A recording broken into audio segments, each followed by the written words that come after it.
Putra Ahmad Dhani dan Maya Estianty, Dul jalani siap pasang badan untuk sang adik, SA, yang kena hujatan netizen. Diketahui, SA banjir hujatan usai pesta pernikahan sang kakak, Al Ghazali. Alih-alih terbuai dengan kebahagiaan Al dan Alisa Daguis, netizen justru menyoroti Ahmad Dhani dan Maya Estianty. Permasalahan antara Dhani, Maya, dan Mulan Jamila pun dikuliti. Rumor Mulan jadi orang ketiga dalam rumah tangga Dhani dan Maya bahkan kembali diungkit. Buntutnya, SA, buah pernikahan Dhani dan Mulan hingga kena rundung warganet. Menanggapi hal itu, Dul Jailani mengaku siap pasang badan. Kekasih Tisa Biani tersebut pilih menggunakan cara yang bijak.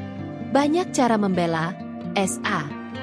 Cara membela yang juga bijak dan indah dipertontonkan, ujar Dul, dikutip dari YouTube Cumi Cumi, Senin, 14 Juli 2025. Dul punya cara sendiri untuk membela sang adik, dengan tanpa berkoar-koar di depan publik. Jadi kalau saya sih, saya membela tanpa perlu vokal juga bisa, katanya. Dalam kesempatan itu, Dul turut menanggapi maraknya kasus perundungan. Putra bungsu Dhani dan Maya itu berharap perundungan dapat dihentikan. Download Tribun X sekarang, menghadirkan lokal menjadi Indonesia.